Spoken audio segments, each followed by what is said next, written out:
games this weekend, and one of them is Sunday night. Texans at Chiefs at Arrowhead. Both teams, as we speak, on the outside looking in at the playoffs. Both teams desperately need this game.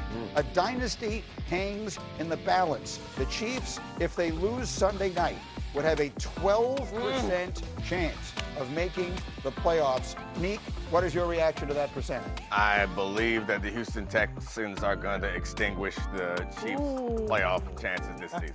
Chiefs have been up and down all season long. The Texans defense is incredible. Yeah. Patrick Mahomes hasn't been the same version of him that we all remember, and I think it's hard for us to let it go. I know. I hold on to the belief in Patrick Mahomes all the time, but when you watch the way their offense performs, then you look at that damn Texans. Oh, my God.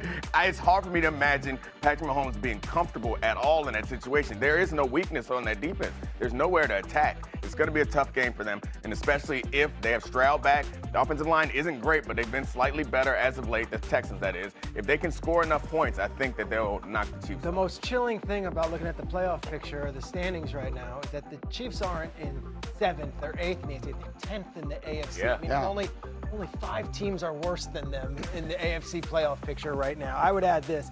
I was in the building when Logan Ryan intercepted a Tom Brady pass, took it in for a touchdown, and it was like, wait a second, the Patriots just lose to the Titans in the wild card?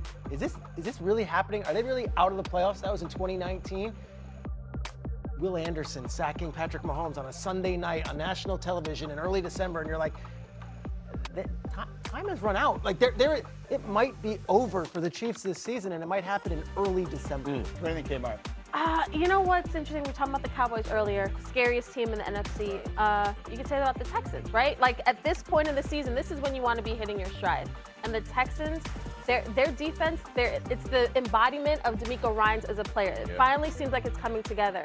But when I look at that graphic and I see 12%, so like, you still have a chance. Yeah. I just cannot divorce myself from, because you give them the benefit of the doubt from the standpoint of they have championship pedigree. If there's a team that can get it together, but we're running out of get it together time. And Jeff, you love all the gambling stuff, right? You're learning about all this stuff. I like So Fortenbaugh sent me this. These two teams, the Chiefs and Texans, played each other in the wild card round last year. And the Chiefs at home were a 10-point favorite. Here they are, whatever this is, 11 months later, the Chiefs are a 3.5-point favorite in this game. That is a massive shift. And it deals with A, how good all of a sudden people perceive Houston to be, and B, and maybe more significantly for the purposes of this conversation, how vulnerable we perceive the Chiefs. Yeah, I mean, I think when you flip into the Houston Texans defense right now, you think last week against Daniel Jones, they held him to basically a 50% completion rate. He's been 60-plus all season. The week before, they faced the Buffalo Bills, 8 sacks against Josh Allen. Talk about nightmares are made of. 8 sacks in a game, and now you're talking about a Chiefs offensive line, and by the way, who actually hadn't played that bad, but the pressure they can put on without having to blitz, without having to bring extra so they can play coverage behind it. And let's be honest about Mahomes. You think about the Jacksonville game, the Bills game, Denver, and the Colts. He threw interceptions in all of those games. That's not the Patrick Mahomes. Patrick Mahomes is going to have to play a perfect game. When you think about what you're asking him to do, and here's a great example, right? Against the Broncos right here, you're seeing him. He's going to turn. He's going to end up trying to loop this thing out, buying time. He's trying to make something. This is in the red zone, y'all. And all of a sudden, we're going to dump it off below, and it's an interception against the Broncos. These are not characteristic plays for him. This is Jacksonville earlier in the season. In the red zone, the play of the game kind of type thing. This is when Mahomes rises, Mahomes magic. There's no pressure. You can go back and watch this a million times. There's no pressure. He sees it. He doesn't see the backer dropping into coverage. He ends up picking this thing off and running it.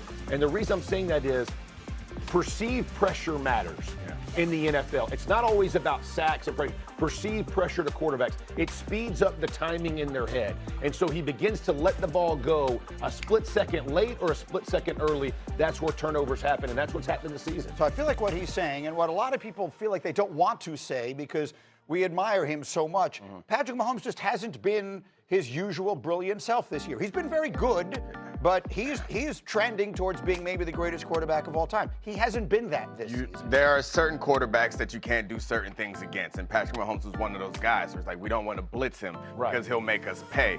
We don't want to play zone coverage because he's going to get it done. Like, it feels like some of those things are not true anymore right now, and that's the thing.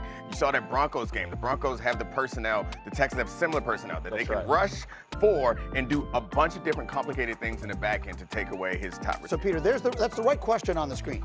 Because the reality is, sometimes we need to sit back. I'm remembering the game you're remembering. There's a playoff game in New England. It was Tom Brady's last game as a Patriot. But if you sort of turn it the other way around, here we are December 3rd or whatever it is.